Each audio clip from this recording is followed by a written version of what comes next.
Au nom du Père, du Fils et du Saint-Esprit, ainsi soit-il.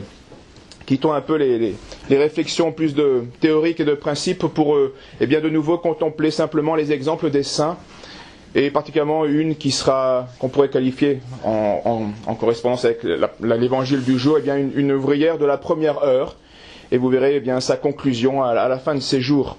Elle n'a pas murmuré comme ces ouvriers de la première heure dans la parabole. Il s'agit de Sainte Adélaïde, qui est une impératrice d'Allemagne et une veuve, fêtée comme veuve dans l'Église, qui est décédée en 999, donc il y a plus de 1000 ans.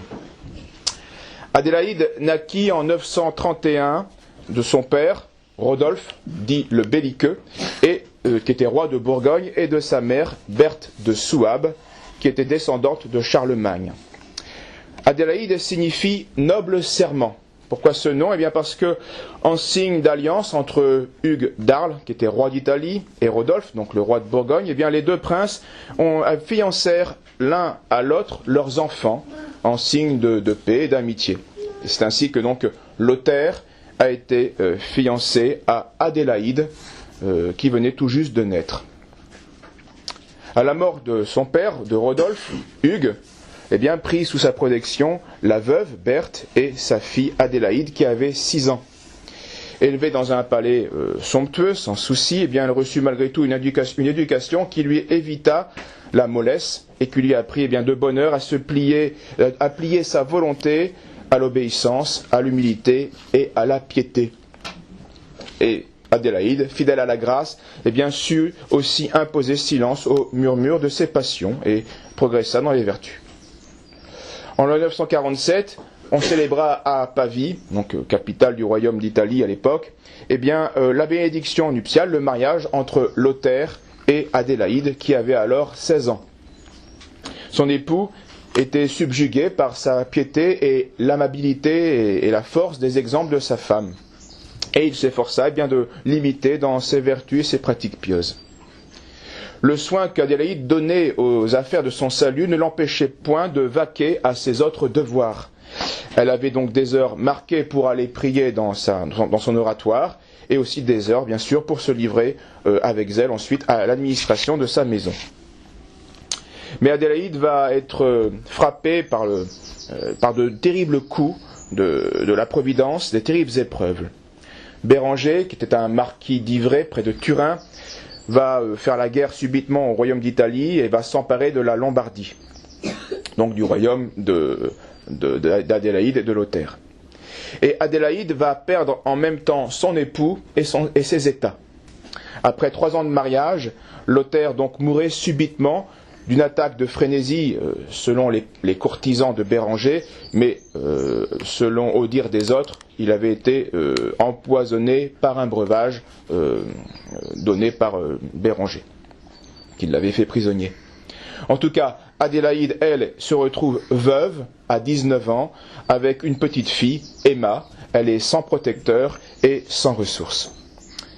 Béranger, cet homme ambitieux, voluptueux, brutal, va se faire couronner donc à Pavie, capitale de ce royaume, et va offrir à Adélaïde d'épouser son fils Adalbert. Bien sûr, Adélaïde refusa cette proposition cynique, et alors après les flatteries, après les propositions flatteuses de Béranger, vont venir les menaces. Il lui fait enlever tous les ornements de sa dignité, va la priver même de toute communication avec sa fille. Vous imaginez les peines et les souffrances de cette mère, plus vu les circonstances. Je vais vite, mais vous allez voir comment cette chrétienne impératrice, qui va finir impératrice, ne sera jamais épargnée de nombreuses souffrances que le commun des mortels peut connaître, et même elle va en connaître plus que le commun des mortels. Donc elle est coupée de toute communication avec sa fille, puis il va s'emparer d'elle, va l'enfermer dans un château, va lui faire raser la tête, ce qui est très humiliant pour une femme, et va la maltraiter, même parfois jusqu'à certains coups de pied et certains coups de poing. 4 mois plus tard, à ce régime, grâce à l'évêque de Reggio et grâce à un prêtre, elle va réussir à s'enfuir avec la servante qu'on lui avait laissée. En recevant ces nouvelles, son frère Conrad de Bourgogne va donc se hâter d'implorer la faveur d'un prince puissant qui était le roi de Germanie, Othon Ier. Othon le Grand, dit aussi. Qui aussi, lui, depuis longtemps pour sa politique, voyait une occasion là favorable pour descendre en Italie. La campagne va être menée vivement et le 23 septembre 951, il est à Pavie, maître de Pavie, et il va prendre le titre de roi d'Italie et va envoyer à Adélaïde une ambassade chargée de présents et en lui demandant sa main, puisque Othon était lui aussi veuf depuis 6 ans. Et comme Adélaïde était alors souveraine légitime de ce royaume d'Italie et qu'elle possédait les qualités pour bien gouverner un État, Othon voulut se l'associer sur le trône de l'Allemagne. Et il la demande donc en mariage. Adélaïde, sur le conseil du pape, Agapite, va se décider dans ce sens et le mariage aura lieu vers la Noël 951 à Milan. De son mariage avec Othon, Adélaïde a eu 4 enfants, dont 2 moururent en bas âge. Patiente dans l'adversité, comme nous l'avons vu, Adélaïde va aussi se montrer grande et généreuse dans la prospérité, même envers ses ennemis. En Italie, quand Béranger fut vaincu dans une bataille sanglante et fait prisonnier avec sa femme et ses 2 filles, Adélaïde va pousser la générosité jusqu'à appeler à la cour les 2 filles de son ancien persécuteur pour alléger le poids de l'affliction qui les accablait, puisque ces filles n'étaient pas responsables des méfaits de leur père. Vous voyez jusqu'où va aller cette générosité d'Adélaïde. En Allemagne, elle ne voulut jamais porter ni pierres précieuses, ni chaînes d'or. L'argent que son époux destinait aux objets de sa toilette, elle l'affectait à orner les églises, ou à payer des dettes des malheureux, ou bien à leur procurer des logements plus commodes, ou une nourriture plus saine et plus abondante. Elle ne porta de vêtements précieux qu'aux grandes solennités de la religion, et seulement lorsque son époux l'exigeait d'elle. Donc ces détails sont tout à fait remarquables, et manifeste bien un détachement complet de la vanité chez Adélaïde. Héroïque. Détachement héroïque. Elle assistait régulièrement à une ou plusieurs messes, selon que ses occupations le permettaient, et s'approchait souvent de la pénitence, et recevait d'abord tous les 8 jours, puis ensuite plusieurs fois par semaine l'Eucharistie, le pain des anges. En 955, donc va naître un de ses fils qui va perdurer, qui ne sera pas donc un des 2 qui va vivre. C'est on l'appellera donc Othon comme son père. Ayant à peine 2 mois, cet enfant, l'impératrice le prit un jour dans ses bras et le porta à la chapelle et va l'offrir au Seigneur en le conjurant de répandre ses grâces sur lui en disant qu'elle consentirait volontiers à la mort de son fils si elle savait qu'il dut devenir plus tard victime du péché et de la séduction du monde. Vous voyez donc cette prière, plusieurs saintes mères de princes l'avaient fait, ou de mères tout simplement chrétiennes.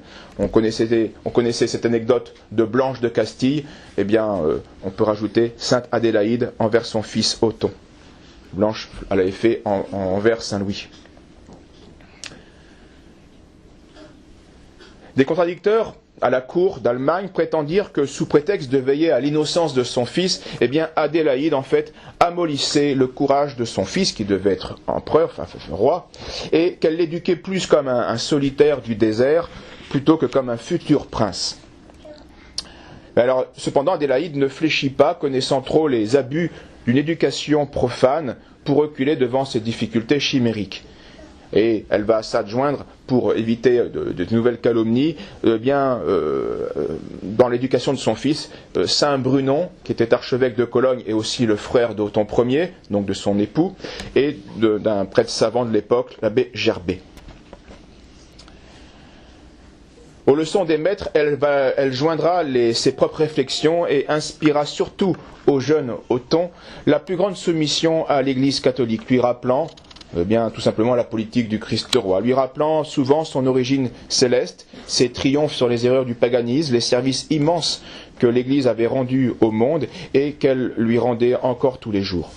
Souvent, elle le conduisait aussi avec elle lorsqu'elle visitait les pauvres, non seulement pour le rendre attentif aux misères du prochain dans son royaume, mais aussi pour faire naître dans son âme des sentiments de reconnaissance envers le Seigneur qui le comblait de tant de bienfaits. Adélaïde pardonnait à l'âge de son fils, au défaut de l'âge de son fils, mais sans jamais légitimer sa mauvaise volonté. Et elle disait, il faut plier l'arbre pendant qu'il est jeune, car plus tard, il n'en sera plus temps. Elle ne suivait jamais la première impulsion pour infliger un châtiment à Othon, remettant le soin de le corriger au moment où elle était plus calme. Mais alors, quand était venu le moment de la correction, eh bien, elle savait user parfois de sévérité, en se souvenant des paroles de Salomon dans l'Écriture, qu'un père qui épargne le bâton pour son fils indocile est son enfant, mais celui qui l'aime le châtie. Vous verrez que cette sévérité est aussi, c'est comme toute vertu chrétienne, c'est épouser aussi une vertu de clémence pour un châtiment mérité. Ces choses-là ne sont pas incompatibles, elles dépendent des circonstances et des moments de la vie. L'empereur Othon avait eu de sa première épouse, Éditha, un fils nommé Louis-Dolphe, dont Adélaïde fut obligée de se charger. Et Louis-Dolphe avait un caractère plutôt violent et fier. Son orgueil, son ambition vont s'accroître avec l'âge, et la naissance du jeune Othon, eh bien, avec la crainte d'être privé peut-être du droit de succession, vont le blesser si vivement au cœur qu'il va se révolter contre son père, et avec les ducs de Bavière et de Lorraine vont faire une guerre dans le royaume. L'empereur donc va rassembler son armée et marcher contre le fils révolté. Louis-Dolphe fut fait prisonnier à Ratisbonne, et l'empereur, eh bien, ne voulant pas décider lui-même du sort de ce jeune prince, va assembler un conseil de guerre pour se prononcer sur la punition méritée par ce fils révolté. Alors Adélaïde va justement, c'est là où je vous montrais la clémence, Adélaïde va adresser plusieurs suppliques à son époux pour demander la grâce du fils rebelle. Après 3 essais infructueux, Adélaïde va faire intervenir saint Ulrich, évêque d'Augsbourg, et là elle aura le bonheur de voir la réconciliation entre le père et le fils. Adélaïde fonda plusieurs établissements religieux, justement à Magdebourg, à Colmar, ensuite dans le canton de Vaud, et spécialement aussi en Alsace. Elle fut aussi mêlée à la politique de son époux, bien sûr, dans la restauration de la dignité impériale, qui avait donc cessé depuis la séparation des 3 fils de Charlemagne. Othon va demander au pape Agapite de rétablir la dignité impériale comme autrefois le pape Léon III l'avait créé en Occident en la personne de Charlemagne, à la condition bien sûr que les empereurs seraient les défenseurs titulaires de l'Église romaine contre les infidèles, les hérétiques et les séditieux. Cette situation qui offrait des avantages sérieux, bien sûr, comme toute situation, offre aussi des inconvénients à cause d'une certaine dépendance où pouvait se trouver l'Église, le Saint-Siège, avec le pouvoir temporel. Ce sera la dispute entre l'Empire allemand et Saint Grégoire VII. Mais ça a aussi de nombreux avantages pour l'évangélisation et la chrétienté. C'est en tout cas le pape Jean XII qui va sacrer et couronner Othon et Adélaïde à Saint-Pierre de Rome le 2 février 962. Et à ce titre, donc, les Romains prêtaient aux empereurs un serment de fidélité qui était subordonné à la fidélité de leur roi, qui était le pape. Mais la bonne harmonie entre Othon et Jean XII va durer peu de temps, et les torts sont du côté de ce dernier, du pape Jean XII, qui avait été élu bien trop jeune au souverain pontificat, puisqu'il a été élu pape à l'âge de 18 ans. Ce jeune pape ne tarda pas à scandaliser la chrétienté par son attitude. Il avait été élevé comme un jeune seigneur de l'époque, grand ami de la chasse et des plaisirs bruyants, et il était enclin plutôt à suivre ses concupiscences qu'à faire son devoir papal. Il donnera bientôt donc prise aux pires accusations. Devant ces faits malheureux, Othon va réagir de manière imprudente et va réunir une assemblée d'évêques qui vont prononcer contre Jean XII une sentence de déposition et vont élire un antipape, Léon VIII. Ces événements donc font bien sûr souffrir Adélaïde, qui priait à la fois pour l'Église du Christ et qui était déchirée, et pour son époux, l'empereur. Ce n'est qu'après la mort de l'antipape en 965 que Othon va approuver le nouveau pontife romain Jean XIII. Le jour de la Noël, encore, 967, le jeune roi d'Italie, Othon II, reçut de Jean XIII la couronne impériale et vont dans la basilique Saint-Pierre toujours, et va être associé au trône paternel. À cette occasion, Othon le Grand va envoyer une ambassade à la cour de Constantinople pour demander pour son fils la main de la princesse Théophanie, qui était fille de l'empereur d'Orient. Et c'est Jean XIII qui va bénir cette union. Donc l'an 1000 est très important et on l'oublie souvent à cause justement de Othon le Grand, qui une certaine chrétienté de nouveau qui s'unit justement avec ce mariage et qui était prometteur de grandes grâces qui n'auront pas toutes leur effet malheureusement. L'empereur Othon, qui avait été le fils de sainte Baltide, sa mère, qui était le frère de saint Brunon, son frère, évêque de Cologne, qui était époux de sainte Adélaïde, ça fait quand même beaucoup de saints autour d'un empereur, n'était pas un saint, mais fera une bonne mort, en mai 973 à Meibleben. Il va laisser donc l'empire à son fils, Othon II, qui est âgé alors de 18 ans, et donc marié à la princesse grecque Théophanie. Adélaïde, elle, a 42 ans à ce moment-là, et elle est résolue de vivre saintement dans le veuvage. Plus ambitieux que capable, Othon II va mener une politique assez déplorable dont les fâcheux effets furent heureusement atténués par certains dignitaires, qui étaient soit évêques, soit seigneurs de l'Empire, qui étaient aussi soutenus par les deux impératrices, Adélaïde et Théophanie. Ces deux femmes avaient mieux compris que Othon II l'importance particulièrement des questions slaves, et ils vont favoriser, Adélaïde surtout, va favoriser l'archevêque de Magdebourg pour évangéliser l'Est, le Nord et l'Est qui avait été c'est à cette époque-là vraiment que la Suède et tous les pays de l'Est vont commencer à être vraiment évangélisés. Mais Théophanie va supporter assez impatiemment les avis de sa belle-mère, qui n'avait pas, certes, la finesse byzantine, ni le sens des affaires de Théophanie, mais qui n'était pas pourtant dénuée de toute qualité pour commander. En tout cas, Théophanie va persuader son époux qu'il avait tort de se laisser gouverner par sa mère. Othon montra donc d'abord de l'indifférence pour sa mère, puis ensuite il ne l'appellera plus au conseil des affaires. Les deux impératrices n'entrèrent jamais en lutte ouverte, mais étant tenues à l'écart de cette manière-là, et voyant que sa présence déplaisait à la cour, Adélaïde va la quitter pour revenir en Bourgogne près de son frère. Après un certain temps, Othon ouvrit les yeux sur sa politique et reconnut la cause du malaise général, qui était lui-même, et va demander de se réconcilier avec sa mère. Il choisit pour mieux y réussir saint Mailleul de Cluny, abbé de Cluny, pour décider Adélaïde à revenir en Allemagne, ce qu'elle fera au mois de décembre 980. Mais ce même mois où Adélaïde revient, une maladie violente va surprendre Othon II à Rome et va l'enlever de ce monde à l'âge de 29 ans. Donc la mère perd son fils, ce qui n'est pas dans l'ordre des choses. La mort ouvrait donc une nouvelle régence, puisque Othon III n'avait que 3 ans. La direction des affaires revient donc à Théophanie. Mais entre elle et Adélaïde, les brouilles furent fréquentes, et même quand leurs désirs convergeaient. Le rôle donc d'Adélaïde dans les affaires impériales va diminuer progressivement. Mais elle eut encore une influence assez grande pour intervenir dans les affaires de France, après la mort donc du roi Lothaire. Et il est curieux de constater que cette grand-mère du dernier roi carolingien va contribuer, malgré les mises en garde de sa fille Emma, à faire parvenir sur le trône de France Hugues Capet.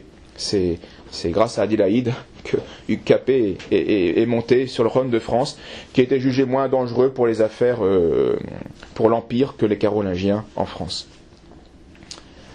Au milieu de toutes ces peines qui faisaient de la vie d'Adélaïde une sorte de martyr, on peut le dire quand même, elle disait souvent « La main de Dieu me frappe pour me guérir de mes faiblesses. surtout de mon amour-propre et de la vanité du monde.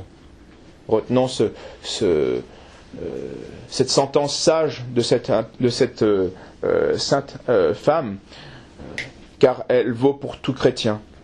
La main de Dieu me frappe pour me guérir de mes faiblesses, surtout de mon amour-propre et de la vanité du monde.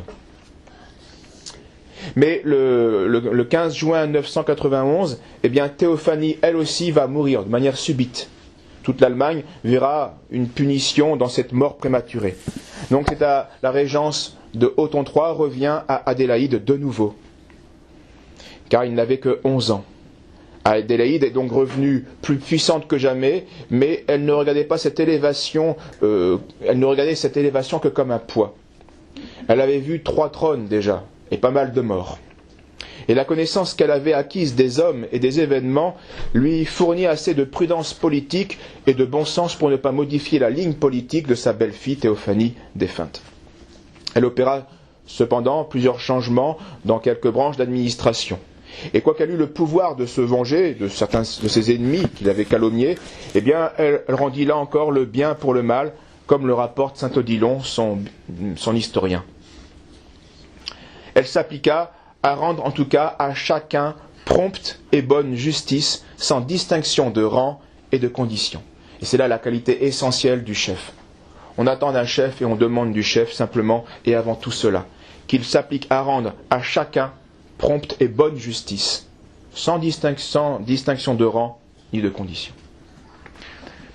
Elle ne confia la direction des provinces de l'Empire qu'à des hommes intègres avec lesquels elle correspondait souvent. Et elle se représentait souvent le compte terrible qu'elle devait rendre un jour au juge suprême. Et ça aussi, souvenons-nous de cette remarque de la sainte. Nous avons tous, d'une manière ou d'une autre, un jour, nous devrons commander quelqu'un, que ce commence par nos enfants, ou nous aurons toujours un inférieur sur qui nous aurons un certain pouvoir. Et il ne faut jamais oublier que nous aurons un compte à rendre, qui peut être terrible, au souverain juge qui nous demandera comment avons-nous exercé notre force. Est-ce pour le bien commun ou était-ce par passion? L'empereur Otton III, étant parvenu à l'âge de la majorité, montra lui aussi quelques dispositions hostiles envers sa grand-mère, mais il n'alla pas jusqu'à la persécuter ouvertement. Ce refroidissement et différentes autres circonstances déterminèrent Adélaïde à quitter définitivement, en 994, la cour de son petit-fils et pour rentrer en Bourgogne et y vivre dans la solitude. Durant son voyage de départ, les peuples d'Allemagne se pressaient partout sur son passage, s'estimant heureux quand ils pouvaient la voir, la toucher, etc. Elle visita tous les monastères qu'elle rencontra sur sa route, laissant partout des marques de sa générosité et de sa piété. Et particulièrement à l'abbaye de Saint-Maurice dans le Valais, ou le prieuré de Colmar qu'elle avait fondé, ou l'abbaye de Cluny qu'elle appréciait particulièrement. Les peines qu'Adélaïde avait éprouvées minèrent bien sûr insensiblement sa santé et montrèrent leurs conséquences après quelques années. En visite à l'abbaye de Selst, en Alsace, qu'elle avait fondée, une maladie aiguë va la retenir au lit, et assez vite, elle reçut le saint viatique et puis l'extrême-onction, et recommanda son âme à Dieu. Et elle dira alors aux assistants ceci: c'est un miracle de la miséricorde de Dieu d'avoir si longtemps souffert sur la terre une plante inutile comme moi.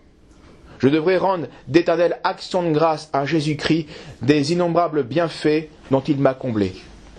Je le remercie surtout de m'avoir préservé du danger des plaisirs du monde, auxquels mon rang semblait m'inviter. Où en serait mon âme si j'eusse cherché à contenter tous mes désirs? Je meurs plus tranquille que je n'osais l'espérer. Je meurs plus contente que je ne pensais. Je croyais dans le temps mourir dans un désert. Donc elle pense à cette époque où Béranger l'avait privé de tout et l'a maltraité. Je croyais dans le temps mourir dans un désert. Et voilà que je me trouve comme dans un palais. Combien d'entre ceux qui ont désiré ma mort sont morts avant moi? Que le Seigneur leur pardonne comme je leur pardonne moi-même. Et alors nous nous retrouverons tous ensemble au ciel. Je quitte avec plaisir le monde, car je m'en suis séparé depuis longtemps. Je quitte avec plaisir le monde, car je m'en suis séparé depuis longtemps. Et au milieu des litanies des saints, elle rendit son âme à Dieu, donc entre la nuit du 16-17 décembre de l'an 999, à l'âge de 69 ans. Adélaïde voulut reposer auprès de son époux, Othon le Grand, au monastère de Cels, ou de Celles-sur-le-Rhin, qui était une dépendance de Cluny en Alsace. Adélaïde fut canonisée par Urbain II à la demande de l'évêque de Strasbourg, mais au XIVe siècle, une inondation du Rhin va faire perdre toutes les reliques et va emporter son tombeau et nous fera perdre ses reliques. Finissons par une anecdote et par une sentence de la Sainte qui nous sera toujours et à tous utile.